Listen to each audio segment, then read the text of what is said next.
అసలు ఆయన ఊరుకున్నాడు అంతే. ఎప్పటికీ అంతేరా సమాజంలో, తస్మాత్ జాగ్రత్త జాగ్రత్త.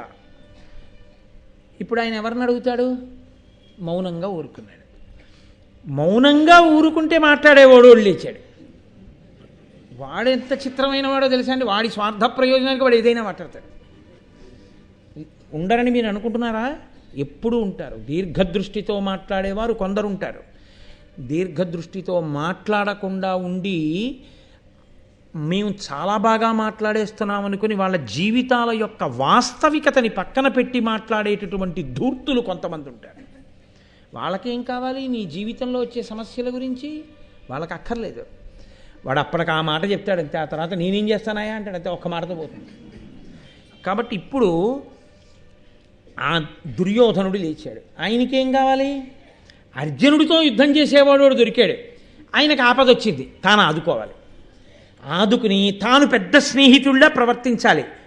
ఆ కర్ణుడిని తన వైపుకి తీసేసుకోవాలి. తీసేసుకుంటే అర్జునుడిని కొట్టేవాడు కూడా తనకి దొరుకుతాడు. దీనివల్ల ఏమవుతుంది?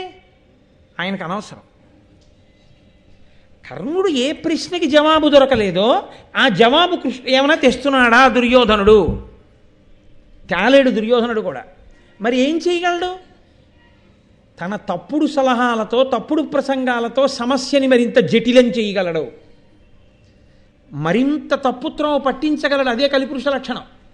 పట్టించి ఏం చేశాడు? ఇక్కడ వేసుకున్న బీజాలు ఏమున్నాయో కుమారస్త్ర విద్యా ప్రదర్శనమనందు ఇదే కురుక్షేత్రానికి దారితీసింది, బలాలు విడిపోవడానికి కారణమైంది.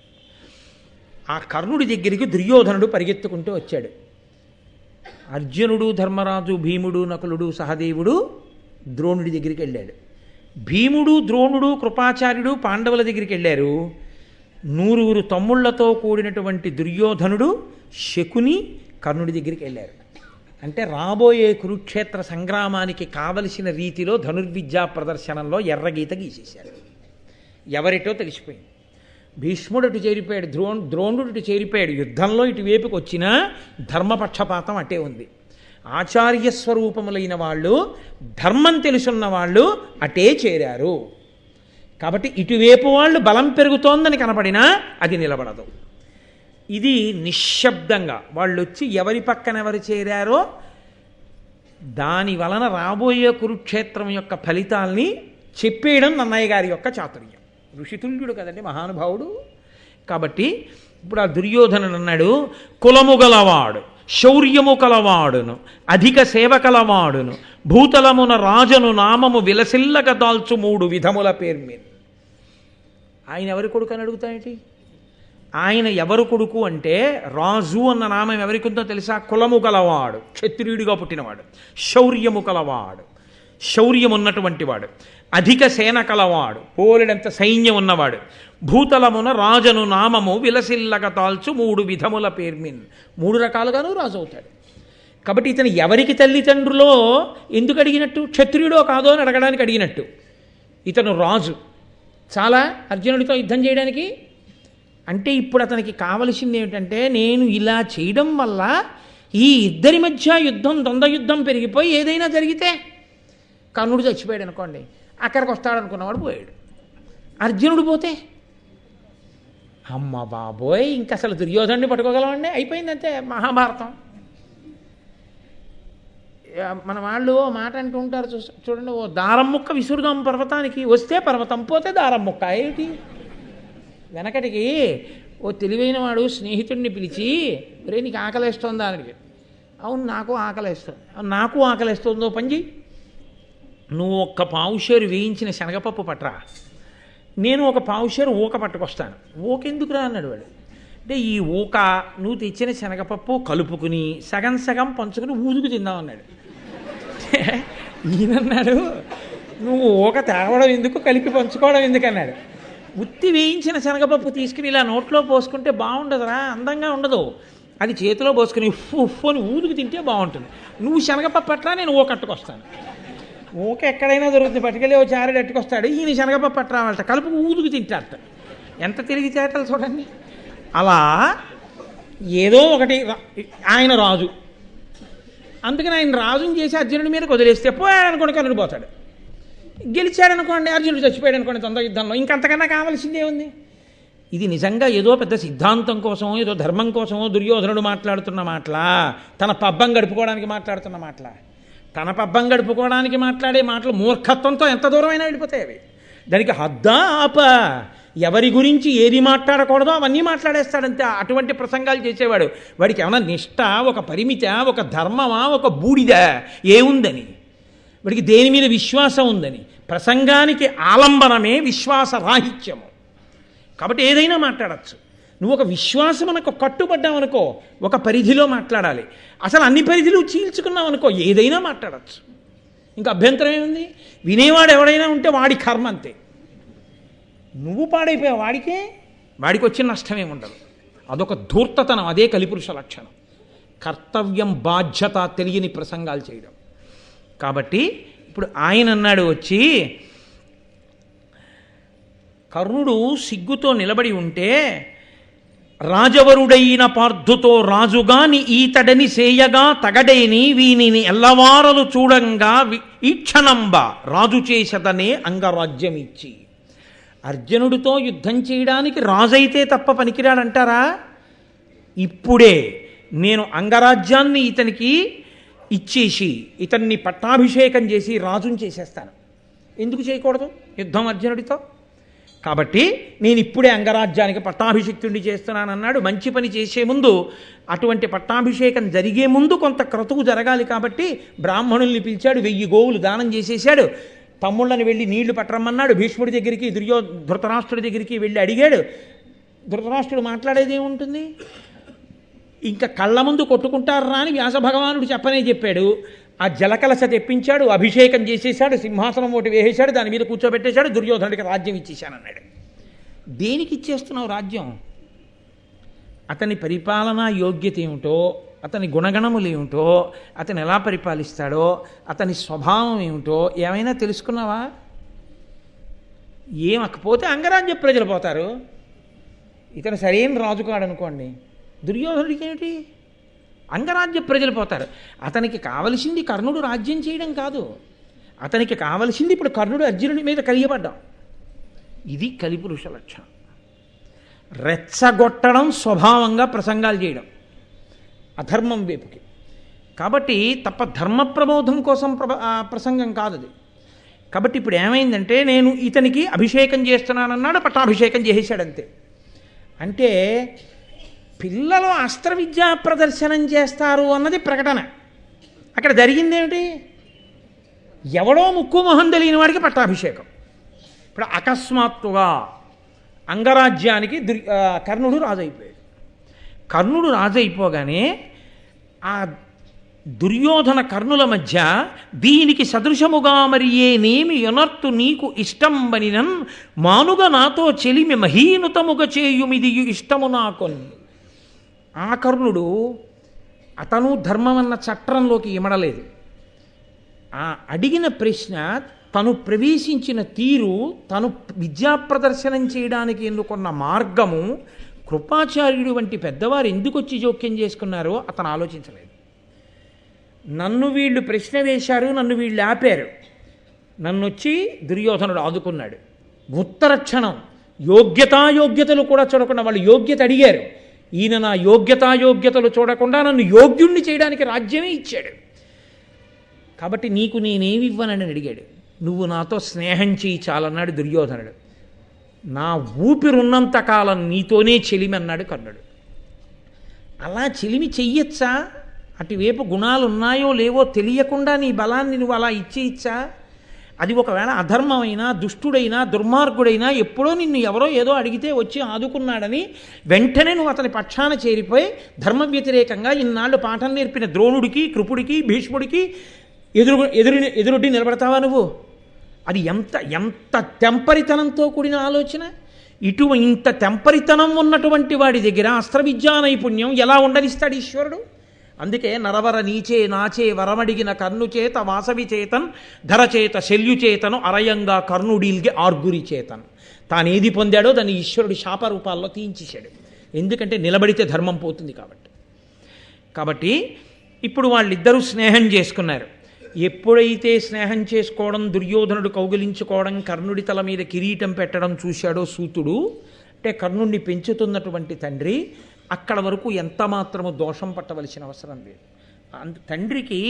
తండ్రి అన్నవాడికి సంతోషం ఉండదండి. కొడుకు రాజ్యానికి పట్టాభిషిక్తుడయ్యాడు, ఆయన పరమ సంతోషంగా గబగబా పరిగెత్తుకొచ్చి కౌగిలించుకొని, కడగి సూతుండు పుత్రకు కౌగిలించుకొని తదీయ మూర్ధాఘ్రాణమునర చేసి అంగరాజ్యాభిషేకార్ధ్రమైన శిరము తడిపే వెండియు హర్షాశ్రుతతుల నొప్ప. అప్పటికే దుర్యోధనుడి చేత పట్టాభిషేకంలో కర్ణుని యొక్క తల మీద పోయబడినటువంటి పవిత్ర జలముల వలన తడిసి ఉన్నటువంటి ఆ తలని ఆ సూతుడు గబగబా కౌగలించుకొని కొడుకు యొక్క తల ఉంచి ఆయన యొక్క మూర్ధన్య స్థానమునందు ఆఘ్రాణించి ముద్దిచ్చి కన్నుల నీటితో తడిసి ఉన్న తలని మళ్ళీ తడిపాడు. అంటే అంత ఆనందాన్ని పొందాడు ఆనంద బాష్పాలతో సూతుడు. ఎప్పుడైతే సూతుడొచ్చి కౌగిలించుకుని అంత మురిసిపోయాడో భీముడు పసిగట్టాడు. సూతుని కుమారుడితను, ఇతన్ని మా తమ్ముడి మీద యుద్ధం కోసం దుర్యోధనుడు యోగ్యతని కటాక్షించడం కోసమని చెప్పి యుక్తాయుక్త విచక్షణ ఎరుగకుండా, పూర్వాపర విచారణ చెయ్యకుండా రాజ్యం ఇచ్చేశాడు అని ఆయన అన్నాడు. ఇప్పుడు నాకు అర్థమైంది, నువ్వు సూతుని యొక్క కుమారుడవు. ఎవరి ధర్మము వారికి వర్ణమును ఆశ్రయించి నిర్దేశింపబడింది. ఆ యుగమునందు అంత కఠినంగా ధర్మం నిర్వహింపబడింది. నీవు రథము నడుపటం చేత తృప్తిని పొందవలసిన వాడివి. నువ్విప్పుడు రాజ్య నిర్వహణ యందు అనురక్తుడవై సింహాసనం మీద కూర్చోవచ్చా? ఇది దోషం కాదా? నువ్వు పొందకూడనిది పొందాలనుకోవడం తప్పు కాదా అని అడిగాడు. అడిగితే వెంటనే దుర్యోధనుడు అన్నాడు, అదే నేను చెప్పాను కదండి, తన స్వార్థం కోసం ఇలా మాట్లాడచ్చా అన్నది కూడా మరిచిపోయి మాట్లాడేవాడి మాటకి హద్దేం ఉండదు. వాడు ఎంత దూరమైనా వెళ్ళిపోతాడు. ఎందుకంటే తాను నమ్మినది, తాను మాట్లాడుతున్నది నిజము అని మాట్లాడడమే తప్ప, మన నమ్మకం కాదు, ధర్మం అని ఒకటి ఉంది, అది ప్రమాణం తప్ప, ప్రమాణమును బట్టి మనం మాట్లాడాలి కానీ మనం నమ్మిన దాన్ని బట్టి ప్రమాణాన్ని చేర్చి మాట్లాడకూడదు, అది దుస్తర్కం అవుతుంది అని వాడు విశ్వసించాడు. కాబట్టి దుర్యోధనుడు అన్నాడు, శూరుల జన్మంబు సురల జన్మంబును ఏరుల జన్మంబు ఎరుగనగునే ముగిచి దధీచి ఎమ్మున పుట్టదయ్యనే వాసవాయుధమైన వజ్రమదియు గాంగేయుడన మరి కార్తికేయుండన అగ్నేయుడన రౌద్రుడనగా శరవణోద్భవుండగు గుహుండుద్భవిల్లెడే శరస్తంభ జన్ముడు కాడే ధర్మవిదుడు కృపుడు ఘటసంభవుండు కాడే కీర్తిపరుడు వరుడు ద్రోణుండు విప్రుల వలన పుట్టరైదే సక్షత్రియుల్ ఘనులవనిగాగవ కడగి మీ జన్మములు ఇట్ల కావే వినగా. ఎంత దూరం వెళ్ళిపోయాడో తెలుసా అండి? ఎంతమంది పెద్దల వరకు వెళ్ళిపోయాడంటే, శూరుల జన్మంబు, శౌర్యమున్న వాళ్ళ జన్మాన్ని, దేవతల జన్మని, ఏరుల జన్మ, నదుల యొక్క జన్మని ప్రశ్న వేయకూడదు. దధీచి ఎముకలతో దేవేంద్రుని యొక్క వజ్రాయుధం తయారైంది. ఎముకతో తయారైన వజ్రాయుధం కదా అని వజ్రాయుధానికి గొప్పతనం తగ్గిందా? లేకపోతే ఈ భీష్మాచార్యుడు ఎలా పుట్టాడు? ఈ భీష్ముడు శంతన మహారాజు గారికి గంగకి కలిపి పుట్టలేదా? లేకపోతే కార్తికేయుడు ఎలా పెట్టాడు? సుబ్రహ్మణ్యుడు పరమశివుడి యొక్క వీర్యము స్ఖలనమైతే అది అగ్నిహోత్రము చేత భరింపబడితే, గంగలో విడవబడితే, శరవణ పొదల్లో విడవబడితే సుబ్రహ్మణ్యుడు పుట్టలేదా? అంటే ఇవన్నీ ఎంతంత ధార్మికములో తెలియనివాడా దుర్యోధనుడు? తెలియనివాడు కాడు. కర్ణుడి పట్ల మాట్లాడినట్టుగా మాట్లాడి, ఇది లోకంలో ఎప్పటికీ ఉంటుంది, తన ప్రయోజనం నెరవేర్చుకోవడం కోసం అవతలవాడు ఎంత తప్పుడు పని చేశాడని తనకి తెలుసున్నా తాను మాత్రం వెనకేసుకొచ్చి మాట్లాడుతుండడం. అలాంటి పాండిత్యాలు కలునిలోని శారదయువోలే అన్నారు పోతన గారు. పనికి మాలిన పాండిత్యాలు, దుర్మార్గుడైన వాడికి అబ్బిన పాండిత్యం అది. ఏ ఋషి దాన్ని రచించాడో ఆ ఋషి హృదయంలో చూసి పలికిన పలుకులే ఉన్నాయో అవి పవిత్రమైన పలుకులు. కాబట్టి అర్థం లేని రీతిలో పెద్దల యొక్క జన్మలన్నీ ప్రశ్న చేస్తున్నాడు. అలా పుట్టలేదా సుబ్రహ్మణ్యుడు? అంతవరకు ఎందుకయ్యా? రెల్లు పొదలలో పుట్టలేదా ఈ కృపాచార్యుడు? కలశలోంచి పుట్టలేదా ద్రోణాచార్యుడు? ఇంకా అంతవరకు ఎందుకయ్యా? పరశురాముడి చేతిలో క్షత్రియులందరూ మరణిస్తే బ్రాహ్మణుల వలన క్షత్రియులు పుట్టలేదా? మళ్ళీ క్షత్రియ వంశాలు పుట్టలేదా? అంతవరకు ఎందుకు? మీరు పుట్టలేదా దేవతల యొక్క వరంతో? కాబట్టి కులమని అడుగుతావే, క్షత్రియుడా అని అడుగుతావే, తల్లిదండ్రులు ఎవరని అడుగుతావే? ఇదిగో ఇచ్చేసా రాజ్యం, చెయ్యి యుద్ధం అన్నాడు. ఇప్పుడు చిత్రం ఏంటంటే ఇంతమంది పెద్దలని అధిక్షేపించి మాట్లాడుతుంటే వాళ్ళ జన్మల వెనక ఉన్నటువంటి మర్మమేమో, ఎంత ధర్మమో, ఎందుకు పుట్టారో, కలిపురుషుని యొక్క లక్షణం అంటే ఎంత ఉద్ధతితో ఉంటుందో ప్రసంగం వినడానికి, అది ఎంత సొంపుగా ఉన్నట్టుంటుందో. నిజమే కదా అని ఆదిపర్వం మొదటి నుంచి వినకపోతే ఈ ఒక్క పద్యం చాలు పాడు చేసేయడానికి కదండి. దుర్యోధన వాక్యం ఎందుకు నిజం కాదు అన్నట్లు అనిపిస్తుంది ముందు నుంచి వినకపోతే, ముందు నుంచి చదవకపోతే. ఎంత ప్రమాదకరంగా తీసుకొచ్చాడో చూడండి సన్నివేశాన్ని. ఇప్పుడు ఇంతమంది పెద్దలు పనికి మాలిన వాళ్ళు, తనొక్కడు చేసిందే చాలా పనికి వచ్చేటటువంటి పని. ఇందులో ఎక్కడైనా ధర్మం అన్న చట్టంలోకి ఇమడుతుందా? మీరు అడిగిన కొద్దీ రెచ్చిపోవడం అంటారే, అలా రెచ్చిపోతాడు. దీనికి పరిష్కారం ఈశ్వరుడు ఎక్కడ చెప్పాడో తెలుసా అండి? సూర్యాస్తమయం అయిపోయింది. సూర్యాస్తమయం అయ్యాక యుద్ధం చేయకూడదు. ఈశ్వరుడు తెరదించాడు. ఇంకింతకన్నా వీడి నోట అటువంటి ప్రసంగం చేయించకూడదు. ఇంతమంది పెద్దల యొక్క జన్మ అధిక్షేపింపబడకూడదు. వీడు కలి అంశలో పుట్టినవాడు కాబట్టి వీడి కోరిక తీరకూడదు. ఇప్పుడు నేను అంగరాజ్య పట్టాభిషేకం చేశానని యుద్ధం మొదలవకూడదు. కాబట్టి ఈ అంగరాజు యొక్క నమ్మకంతో వీడు కురుక్షేత్రానికి వెళ్ళాలి. ఈలోగా వీడు ఇంకా పాపులందరినీ చేరతీయాలి. వీడిని బాగా చేరదీయడానికి సమయం ఇస్తే వీడు పాపులందరినీ వీడు ఆకర్షిస్తాడు, పుణ్యాత్ములందరినీ ధర్మరాజు ఆకర్షిస్తాడు. ఇద్దరు వెళ్ళి కురుక్షేత్రంలో నించుంటారు. ఇప్పుడు ఎందుకు? ఇక్కడి నుంచి కురుక్షేత్రం వరకు వాయిదా. కురుక్షేత్రంలో నిలబడ్డ తర్వాత ఇక మళ్ళీ ఆకర్షించడానికి పాపులు మిగలకుండా దుర్యోధనుడు లాగేస్తాడు. అప్పుడు కృష్ణ పరమాత్మ నిలబడతారు ఇటువైపు. నిలబడి ఒక్కండును ఎవ్వడూ మిగలకుండా తీసేస్తాడు. కాబట్టి ఆకర్షించడానికి సమయం ఇవ్వాలి కదూ, తెరదించేశాడు. అదృష్టం ఏమిటంటే చీకటి పడ్డాక మాత్రం యుద్ధం ఎందుకు చేయకూడదు అనలేదు. అంటే ఆ సమయానికి వాడి తంపరితనం అక్కడతో ఆగిపోయేటట్టు చేసిన వాడు కూడా ఈశ్వరుడే అని అనుకోవాల్సి ఉంటుంది ఆయన యొక్క వ్యూహరచన చేత. అంటే సూర్యాస్తమయం అయిపోయింది. ఆ కర్ణుణ్ణి తీసుకుని పరమ సంతోషంగా దుర్యోధనుడు వెళ్ళిపోయాడు. అర్జునుడు, నకులుడు, సహదేవుడు, ధర్మరాజు, భీముడు వీళ్ళు ఆ సభలో ఎన్నో ఆశ్చర్యకరమైన సంఘటనలు జరిగిపోయాయి. అసలు అక్కడికి వచ్చింది ఎందుకు? పిల్లలు ఎవరెంత నేర్చుకున్నారో చెప్పడం కోసం. అక్కడ జరిగిందేమిటి? ఎన్ని జరిగిపోయాయో. అందుకే కురుక్షేత్ర యుద్ధానికి బీజాలన్నీ ఎక్కడున్నాయంటే ఆది కదండి ఆ పర్వం. ఆ పర్వంలో కుమారాస్త్ర విద్యా ప్రదర్శనమునందే ఇన్ని రహస్యాలు బయటకు వచ్చాయి. ఇంత గొప్ప వ్యూహము నడిచింది. ఇప్పుడు ఆయన వెళ్ళిపోయాడు. ఎవరెవరు ధర్మం వైపు నిలబడతారో వాళ్ళందరూ కలిసి ఇంటికి వెళ్ళిపోయారు. ఎవరెవరు డాబు దర్పంతో నిలబడి అధర్మం వేపుకుంటారో వాళ్ళు దుర్యోధనుడితో కలిసి వెళ్ళిపోయారు. 1000 దివిటీలు వెలిగించుకుని 1000 దివిటీల కాంతిలో దుర్యోధనుడు కర్ణుడిని తీసుకుని వెళ్ళిపోయాడు.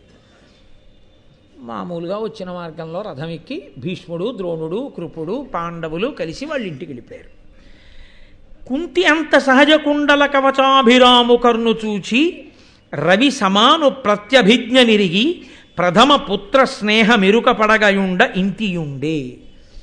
కుంతీదేవి ఆ పుట్టిన కొడుకుని మందసంలో పెట్టి వదిలేశాను, ఏమైపోయాడో అనుకున్నాను. ఇక్కడ పెరిగి పెద్దవాడయ్యాడనమాట, సూతపుత్రుడిగా ఉన్నాడనమాట.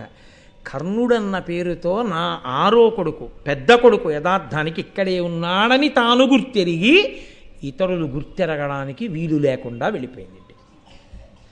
దాని మర్మమేమో నేను మీతో ఇందాకనే మనవి చేశాను, మళ్ళీ మళ్ళీ మళ్ళీ మళ్ళీ నేను మీతో చెప్పక్కర్లేదు. దుర్యోధనుడు ఇంటికి వెళ్ళి పడుకున్నట్టు. ఎలా పడుకున్నాడో చెప్తున్నారు నన్నయ్య గారు. ఎంత చిత్రమైన మాటలు అంటారండి ఆయన. వినుత ధనుర్విద్యావిదు ఘను కర్ణు సహాయపడసి కౌరవ విభుడు అర్జును వలన భయము సిడి రొమ్మున చేయిడి నిద్రవోయే ముదిదాత్ముండై. ఆ రోజు రాత్రి దుర్యోధనుడు పడుకున్నప్పుడు గుండెల మీద చెయ్యేసి పడుకున్నట్టుగా. మన వాళ్ళు అంటుంటారు తెలుగులో ఇది ఒక గొప్ప సామెత, గుండెల మీద చెయ్యేసు పడుకున్నాడండి ఆయన అంటారు. గుండెల మీద చెయ్యేసు పడుకుంటే పడుకోకపోతే ధైర్యం లేనట్టేంటి? కాదు, గుండెల మీద చెయ్యేసు పడుకోవడం అంటే ఏమిటో తెలుసా అండి? నాకేమీ భయం లేదనుకోవడం, తన ఊహకు అందినంత మేర. దుర్యోధనుడు వెళ్ళి గుండెల మీద చెయ్యేసుకుని ఆ రోజు రాత్రి నిద్రపోయేట. ఎందుకు నిద్రపోయాడు అంటే, భీముణ్ణి నేను చంపేస్తాను, ఆయనకు అదో ధైర్యం. ఇప్పుడు అదేంటి, ఏదో ఊహలకి దరిద్రాలు ఏమిటి? నిజంగా మేడ కట్టాలనుకోండి, ఐశ్వర్యము దరిద్రము అని ఓ మాట. నేను అమెరికాకి అధ్యక్షుడిని అయిపోయాను అని ఊహించుకోవడానికి దరిద్రం ఏముంది? నాకే అమెరికా పౌరసత్వం ఉండాలా, నేను ఏమైనా ఎన్నికల్లో పోటీ చేయాలా? ఊహించుకోవడానికి ఏమైనా ఊహించుకోవచ్చు, దానికి దరిద్రం ఏమి ఉండదు. కాబట్టి ఆయన ఊహ ఏంటంటే నేను భీముడిని చంపేస్తాను. ఇంకా మిగిలేవాడెవరు? ధర్మరాజు. అబ్బే ఆయన్నే ఉంది, 4 తాళ్ళెట్టి కట్టేస్తాం. పిచ్చాడు పాపం, ఇప్పుడు ధర్మం అని పట్టుకుంటాడు. ధార్మికుడు దురాత్ముడి దృష్టిలో అలా ఉంటాడు. అది పెద్ద విశేషం ఏం కాదండి, ధర్మరాజుని కట్టి అవతల పారేస్తాం. నకుల సహదేవుల పిల్లకాయలు వాళ్ళు ఏం చేస్తారు? ఇంకెవరు? అబ్బో అదుగో అర్జునుడితో వచ్చింది ఇబ్బంది. నాకా గదాయుద్ధం ఒకటే వచ్చు, ఇన్ని పాత్రలు అన్నీ నేను ఎక్కడే చేయను. అవతల విలువిద్య నేనే నేర్చేసుకుని, అవతల గదాయుద్ధం నేనే నేర్చేసుకుని ఎన్ని చేసేస్తాను. దానికి మనకి రైట్ హ్యాండ్ దొరకాలంటుంటారు చూసారా? అర్జునుడిని కొట్టేవాడు ఏమన్నా దొరుకుతాడా అని అదొక్కటే. ఇన్నాళ్ళు ధర్మరాజుని కొట్టలేకపోయానంటే దొరికేశాడు ఇవాళ మనకి. బుట్టలో పెట్టేశానంతే. దొరికడం మన వైపుకి తెచ్చేసుకోవడం రెండూ అయిపోయాయి. దొరకడం ఎంత ప్రధానమో తన వైపుకి తిప్పుకోవడం ఎంత ప్రధానం. ఒట్టేయించేసుకున్నాడుగా. అంగరాజ్యముడు వారేశాడు, దొరికేశాడు కర్ణుడు, తెచ్చేసుకున్నాడు. కాబట్టి ఇంక ఇప్పుడు ఈయన ధైర్యం ఏంటంటే దానికి ఒక కారణం ఉండాలా. అదేంటే నేనెందుకు అర్జునుడిని చంపాలని అడుగుతాడా? అలా అడిగేవాడైతే ఇవాళ ఎందుకు అలా మాట్లాడతాడు? కాబట్టి మనం రెచ్చగొడితే, ఏమైనా నీకు అంత ఉపకారం చేశాను, నిన్ను ఒక్కటి అడుగుతున్నాను, అర్జునుడిని కొట్టేయి అంటే వాడు కొట్టేస్తాడు. అది ఆ కర్ణుడు వెళ్తాడు, అర్జునుడిని కొట్టేస్తాడు. నేను వెళ్తాను, భీముడిని కొట్టేస్తాను. ధర్మరాజుని దుశ్శాసనుడు కట్టేస్తాడు. నకుల సహదేవుల్ని మిగిలిన వాళ్ళు తొక్కేస్తారు. రాజ్యం నేను ఇచ్చేసుకుంటాను. ఇంకేంటి, అయిపోయింది. అందుకని గుండెల మీద చేసుకుని నిద్రపోతాను. అంత అమాయకంగా ఉంటాయి అజ్ఞానపుట ఆలోచనలు. ఈశ్వరుడు అన్నవాడొకడున్నాడురా, ధర్మం అన్న మాట ఒకటి ఉందిరా, అది ఎక్కడ ప్రకాశిస్తుందో అది బలం తప్ప మనం గుండెల మీద చేతులు వేసేసుకుని మనం చేసేసిన ఊహల బలాలకో. ఇది తెలియకపోవడమే కలిపురుష లక్షణం. కాబట్టి గుండెల మీద చేసుకుని నిద్రపోయాడు. ఆ తర్వాత తొడలు తడువుకుంటూ పడిపోతాడు కురుక్షేత్రంలో. కాబట్టి మరునాడు తెల్లవారింది.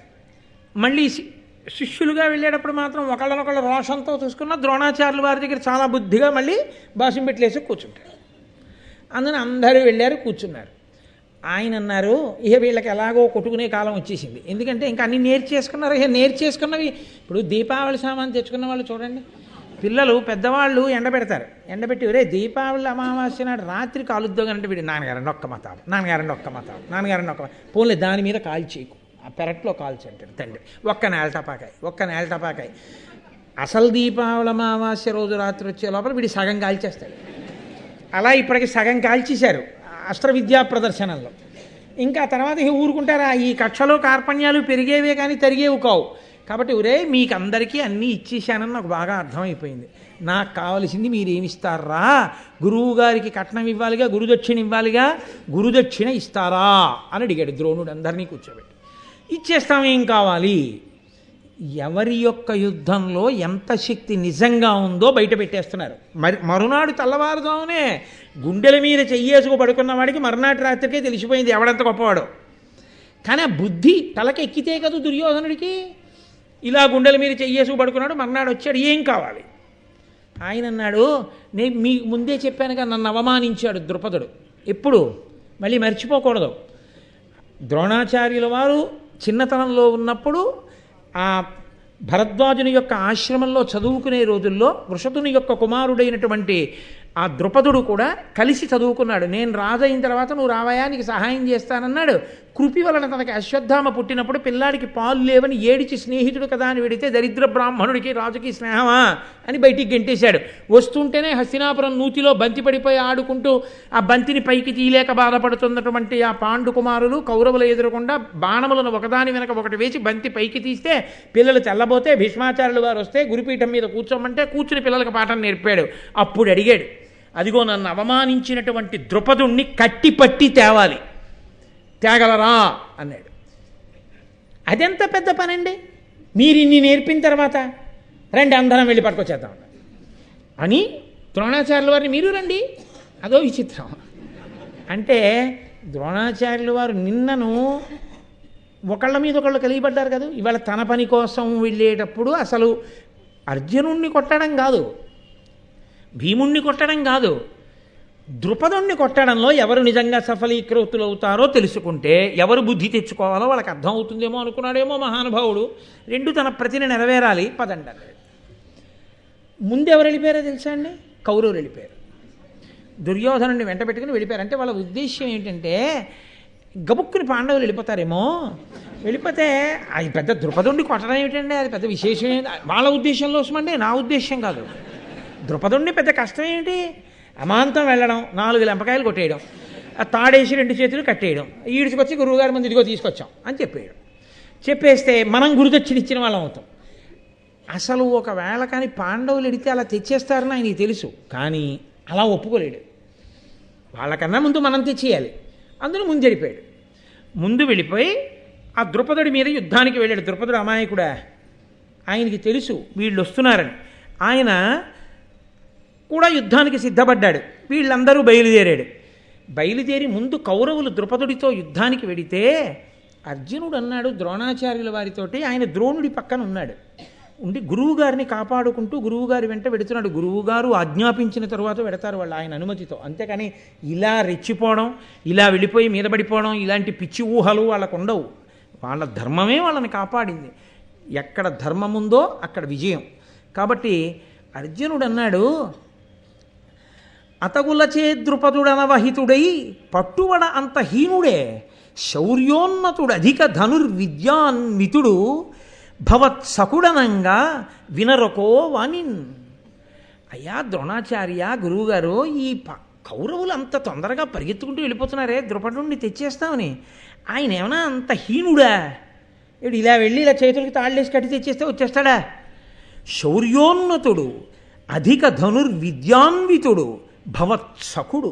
ఎంత గౌరవమో చూడండి. ఎంత కాదన్నా గురువుగారు మీతో కలిసి పాఠాలు నేర్చుకున్నాడు, మీ స్నేహితుడు, మీ తండ్రి గారు భరద్వాజుడి దగ్గర నేర్చుకున్నాడు. అంత సామాన్యుడేం కాదు, గొప్ప అస్త్ర విద్యా నైపుణ్యం కలిగినటువంటి వాడు. అటువంటి వాణ్ణి అంత తేలిగ్గా కట్టి తెస్తారండి వీళ్ళు. అలా ఎలా వెళ్ళిపోయారు? ఆయన నవ్వు నవ్వి ఊరుకున్నాడు. చూడండి రా జరగబోయే విషయాన్ని. వెళ్ళాడు. ద్రుపద మహారాజు గారు చూశాడు, ఏమిటి వీళ్ళ ఉద్ధత ఏమిటి, వీళ్ళేమిటని. ఆ ద్రుపద మహారాజు గారు ధనస్సు పట్టుకుని బాణములను వేస్తుంటే వీళ్ళ 100 అన్నదమ్ములు కలిపి 1,00,000 బాణాలు వేస్తే ఆయన ఒక్కడే 1,00,000 బాణాలని కప్పెట్టేశాడు ఆకాశంలో. కప్పెట్టి ఆయన బాణప్రయోగం చేస్తుంటే రాక్షసుల మీద యుద్ధం చేస్తున్న కుమారస్వామిలా, ఆ వేయడంలో ఉపమానంలో చమత్కారం చూడండి. వీళ్ళు రాక్షసులు అంటే రాక్షసుల మీద యుద్ధం చేస్తున్న కుమారస్వామిలా ఒక ద్రుపదుడు అనేక రథాల మీద కూర్చుని అనేక మంది ద్రుపదుల్లా వీళ్ళకి కనబడ్డాడు. అంటే ఆయన అంత వేగంగా బాణాలు విడిచిపెట్టాడు. వీళ్ళు చూసి ఆ బాణాలకి ఎదురు నిలబడి యుద్ధం చేయలేక భయపడిపోయి నానా దిక్కులకు పారిపోయాడు. పారిపోయిన తర్వాత ఆ ద్రుపదుని యొక్క తమ్ముడు అర్జునుడితో యుద్ధం చేసి ఓడిపోయాడు. ఓడిపోయిన తర్వాత ద్రోణాచార్యుల వారితో అర్జునుడు అన్నాడు, మహానుభావ, ఇప్పటి వరకు మీ రథానికి మేము కాపుగా ఉన్నాం, వెళ్ళి ఆ ద్రుపదుణ్ణి కట్టి పట్టి బంధించి తీసుకొచ్చి మీ ముందు నించో పెడతాను, కాబట్టి నేను పెడతానన్నాడు. వెంటనే భీముడు తన గదాదండాన్ని చేత్తో పట్టుకుని కనపడిన ఏనుగుల యొక్క కుంభస్థలాలన్నీ బద్దలైపోయేటట్టుగా కొట్టేస్తున్నాడు. ఇన్ని ఏనుగులు కుంభస్థలాలు బద్దలై నెత్తురోడి తొండములనెత్తి ఘీంకారం చేస్తూ అదుపు తప్పి యుద్ధభూమి అంతా చల్లాచదరై పరిగెడుతుంటే, గుర్రాలు పీనుగు పెంటలై కింద పడిపోతుంటే, నెత్తురోడి సైనిక సమూహములు మరణిస్తుంటే, అర్జునుడు ద్రుపదుడితో యుద్ధం చేస్తుండగా ద్రుపదుడు అర్జునుడి యొక్క యుద్ధాన్ని చూసి ఆశ్చర్యపోయి ఒక బాణంతో అర్జునుడి యొక్క విల్లు విరిచే ప్రయత్నం చేశాడు. పరమాస్త్రైక విశారదుల్ బలయుతుల్ పాంచాల కౌంతేయులొండరులున్ మార్కుని వేయునప్పుడు తదీయోగ్రాజిరంగంబు దుస్తర నీరంధ్ర నిశాత సాయక తమస్సంఛన్నమైనం పరస్పర యుద్ధంబులు తక్కి యోధులు నిశాభ్రాంతాత్ములై రచ్చటన్. ఇద్దరూ అస్త్ర విద్యా నిపుణులే. ఆ పాంచాల రాజ్యాన్ని పరిపాలించేటటువంటి ద్రుపదుడు, పాండుతనయుడైనటువంటి అర్జునుడు ఒకరి మీద ఒకరు అస్త్రాలు ప్రయోగించుకుంటూ, ఈయనేమో పిల్లవాడు, ఆయనేమో మంచి వయస్సులో ఉన్నటువంటి వాడు, పెద్దవాడైన వాడు. ఇంత చిన్న పిల్లవాడు, ఇతని పౌరుషం, ఇతని పరాక్రమం, ఇతని అస్త్రవిద్య చూసి ఆయన తెల్లపోతున్నాడు. పరమాస్త్రైక విశారదుల్ బలయుతుల్ పాంచాల కౌంతేయులొండొరులు మార్కొని యోయునప్పుడు తదీయోగ్రాజిరంగంబు దుస్తర నీరంధ్ర నిశాత సాయక తమస్సంఛన్నమైనం పరస్పర యుద్ధంబులు తక్కి యోధులు నిశాభ్రాంతాత్ములై రచ్చటన్. మిగిలినటువంటి యుద్ధవీరులందరూ యుద్ధం మానేసి ద్రుపద అర్జునుల యొక్క యుద్ధాన్ని అంత ఆశ్చర్యంగా చూస్తున్నారు. ఒక బాణంతో అర్జునుడి యొక్క ధనస్సు విరిగిపోయేటట్టుగా కొట్టాడు ద్రుపదుడు. వెంటనే తన ఉన్న రథం మించి కత్తి తీసి, కత్తి పట్టుకుని ద్రుపద మహారాజు కూర్చున్నటువంటి రథం మీదకి దూకి ఆయన్ని యుద్ధంలో ఓడించి కంఠం మీద కత్తి పెట్టాడు. ఎక్కడ కదిలితే తమ రాజు యొక్క కంఠం నరకబడుతుందోనని కాకావికలైపోయి ద్రుపదుని సైన్యం అంతా చల్లాచెదరైపోయింది. వెంటనే భీమసేనుడు అర్జునుడు కలిసి ఆ ద్రుపదుడి కాళ్ళు చేతులు కట్టేసి రథచక్రానికి ద్రుపదుణ్ణి కట్టి తీసుకొచ్చి ద్రోణాచార్యుల వారి ముందు నించోబెట్టారు. గురువుగారు, ఇదిగో మీరు అడిగినటువంటి గురుదక్షిణ సమర్పించాం. మీరు ఏ ద్రుపదుణ్ణి కట్టి పట్టి తీసుకురమ్మన్నారో అటువంటి వాణ్ణి పట్టి తెచ్చాం. కాళ్ళు చేతులు కట్టబడి ద్రోణుడి శిష్యుల చేత ఇంత అవమానాన్ని పొంది తల ఉంచుకుని, నిజంగా ఆ క్షణంలోనే అర్జునుడు ఆక్రమించినట్టు పాంచాల రాజ్యాన్ని, పాండవులకు వచ్చేసింది ఆ రాజ్యం, తల ఉంచుకొని సిగ్గుతో నిలబడిపోయినటువంటి ద్రుపదుని ద్రోణాచార్యుల వారు చూశారు. చూసి ఆయన అన్నారు, వీరెవ్వరయ్యా? ద్రుపద మహారాజులే ఇట్లు కృపణులు ఈ పట్టుబడన్ వీరికి వలసనే. అహహా మహారాజ్యమదాంధకారమది వాసెనుకో. ఓహో, వీరెవ్వరు? ద్రుపద మహారాజు గారా? ఏమిటి, మీరు శత్రువులకు పట్టుబడ్డారా? అయ్యయ్యో, బాగా తీరిందా రాజ్యమదాంధకారం? ఇప్పటికైనా ఒళ్ళు పొగరు తగ్గిందా? ఎవరితో ఎలా మాట్లాడాలో అర్థమైందా అని అడిగాడు. సిగ్గుతో తల పైకెత్తలేక అలాగే తల ఉంచుకు నిలబడిపోయినటువంటి ఆ ద్రుపదుణ్ణి చూసి ద్రోణుడు అన్నాడు, ఇంకనైనా మమ్ము నిరుంగంగనగునొక్కో అనుచు ఉల్లసంబులాడి ద్రుపదు విడిచిపుచ్చే గురుడు విప్రుల అలకయు తుణ హుతాశనంబు దీర్ఘమగునే. వెంటనే ద్రోణాచార్యుల వారు పరిహాసమాడి అర్జునుణ్ణి పిలిచి, కట్లు విప్పేవయ్యా, స్నేహితుడు కదా వెళ్ళి రాజ్యం ఏలుకుంటాడని ఆ కట్లు విప్పించి ద్రుపదుణ్ణి విడిచిపెట్టేశాడు. నన్నయ్య గారు అన్నారు, గడ్డి మంట, బ్రాహ్మణుడి కోపం చాలా కాలం ఉంటాయా? ఆరిపోతాయి. అందుకని అలా కట్టి తేగానే ద్రుపదుణ్ణి చూసి 4 మాటలని వదిలిపెట్టేశాడు ద్రోణాచార్యుల వారు. ఎవరు చెల్లించినట్టు గురుదక్షిణ? కర్ణుడు ఉన్నాడుగా, మరి ద్రుపదుణ్ణి ఎందుకు ఓడించలా? దుర్యోధనుడు ఉన్నాడుగా, ఎందుకు ఓడించలా ద్రుపదుణ్ణి? కర్ణసహితుడైన దుర్యోధనుడు ఎవరిని ఓడించలేకపోయారో వాణ్ణి, ఆయనని భీమసేనుడు అర్జునుడు నకుల సహదేవులు ధర్మరాజు గారు కలిసి ఓడించి తీసుకొచ్చి గురుదక్షిణ చెల్లించారుగా. ఇప్పటికైనా తను నమ్ముకున్న బలాలు ఎంత గొప్పవో తనకు అర్థం అవ్వాలిగా. అర్థం అవ్వకపోవడమే కలిపురుష లక్షణం. అర్థం అవ్వకపోవడమే అధర్మమునందు అనురక్తి. అర్థం అవ్వకపోవడమే మూర్ఖత్వం. లేకపోతే ఆ అగ్ని అలా ఎందుకు పెచ్చరిల్లుతుంది?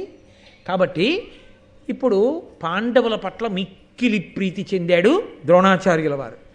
అర్జునుణ్ణి పిలిచి, ప్రధానంగా నాకు గురుదక్షిణ చెల్లించడంలో నీవే ఇంత గొప్ప పాత్ర పోషించావు కాబట్టి దీని నగస్తినాబరగు దివ్యమునీంద్రుడు తొల్లి ప్రీతితో భూనత అగ్నివేశుడను భూరి మునీంద్రునకిచ్చే వారలున్ మానుగ నాకునిచ్చిరి క్రమంబున నేనును నీకు ఇచ్చితిన్ దీనికి నీవ అర్హుడవు తేజమునంకడు పెద్ద కావునన్ అని దీని నగస్తినాబరగు దివ్యమునీంద్రుడు తొల్లి ప్రీతితో భూనుత అగ్నివేశుడను భూరి మునీంద్రునకిచ్చే. అగస్తి అనబడేటటువంటి ఒక ఋషి, ఒక దివ్య మునీంద్రుడు ఈ బ్రహ్మశిరోనామకాస్త్రము అనపడేటటువంటి ఒక గొప్ప అస్త్రాన్ని నిర్మించి ఆ మహాముని అగ్నివేశుడు అనబడేటటువంటి ఒక మునికి ఇచ్చాడు. ఆ అగ్నివేశుడిని నేను సేవించాను. ద్రోణాచార్యుల వారు చెప్తున్నారు, ఆ అగ్నివేశుడు నా యందు సంప్రీతి చెంది ఆ బ్రహ్మశిరోనామకాస్త్రాన్ని నాకు అప్పజెప్పాడు. ఇది నాకు తప్ప అన్యులకు తెలియదు. ఇది ఎంత గొప్ప లక్ష్యాన్నైనా కొడుతుంది. యుద్ధంలో ఇది చేతిలో ఉండగా అన్యులు ఆయన ముందు నిలబడి ఎదిరి గెలవలేరు. ఇంత గొప్ప అస్త్రాన్ని తేజోవంతుడవు, ధర్మమును నిలబెట్టగలిగినటువంటి వాడివి, గొప్ప శక్తి కలిగిన వాడివి కాబట్టి ఇటువంటి అస్త్రము నీ దగ్గర ఉండాలి. కాబట్టి అర్జున, ఇవాళ ప్రీతితో ఈ బ్రహ్మశిరోనామకాస్త్రాన్ని కూడా నీకు దత్తం చేస్తున్నానని సమంత్రకంగా ప్రయోగ ఉపసంహారాలతో అర్జునుడికి బ్రహ్మశిరోనామకాస్త్రాన్ని ఇచ్చాడు. నిన్న రాత్రి గుండెల మీద చెయ్యి వేసుకుని ఎవడు నిద్రపోయాడో, ఎవణ్ణి చూసుకుని నిద్రపోయాడో వాడు ద్రుపదుడితో యుద్ధంలోనే అర్జునుడితో సమానుడు కాడని తేలిపోయింది. తేలిపోయిన 5 నిమిషాల తర్వాత అర్జునుడి అమ్ముల పొదిలో, అర్జునుడికి ఉన్నటువంటి అస్త్రశక్తిలో అసలు గణించడానికి వీలు లేనటువంటి అత్యంత గొప్పదైనటువంటి ఇంకొక అస్త్రం వచ్చి గురువుగారి యొక్క అనుగ్రహం చేత చేరిపోయింది. జీవితంలో అభ్యున్నతికి హేతువు గురువుల యొక్క అనుగ్రహాన్ని పొందడమా, అడ్డదిడ్డమైన వాదనలతో గురువుల్ని తిరస్కరించి, ధర్మాన్ని తిరస్కరించి మాట్లాడడమా? ఏది పట్టుకున్నవాడు పతనం అవుతున్నాడు, ఏది పట్టుకున్నవాడు వృద్ధిలోకి వస్తున్నాడు. మరునాటి సూర్యాస్తమయం లోపల ఈశ్వరుడు తీర్పు చెప్పి అర్జునుడిని పెంచాడు. కర్ణుడి చేతకానితనాన్ని, దుర్యోధనుడు వాపుని చూసి బలమనుకున్న రీతిని ద్రుపదుడితో యుద్ధంలో నిరూపణం చేయించాడు. యథార్థమునకు కౌరవులు గురుదక్షిణ చెల్లించనే లేదు, పాండవులు గురుదక్షిణ చెల్లించినట్లయింది భారతాన్ని బట్టి. అయినా సిగ్గుపడనివాడు దుర్యోధనుడు పరమ సిగ్గుతో, ఇది గురువుగారిచ్చిన ప్రసాదం, గురువుగారిచ్చిన బలంతో గురువుగారికి కోరిక తీర్చాం తప్ప కొత్తగా మనం ఏమైనా పొందామా? గురువుగారు ఏదీ నేర్పి ఉండకపోతే ద్రుపదుడి ముందు మనం నిలబడగలమా? ఆయన అస్త్రబలానికి, ఆయన అస్త్రాల్ని ఉపసంహారం చేసి ఆయన మీద యుద్ధం చేశామంటే మహానుభావుడు ఆయన ఇచ్చిన బలం. ఆయన ఇచ్చిన బలంతో ఆయన కోరిక తీరిస్తే మన మీద ఆయన ప్రీతి చెందాడు.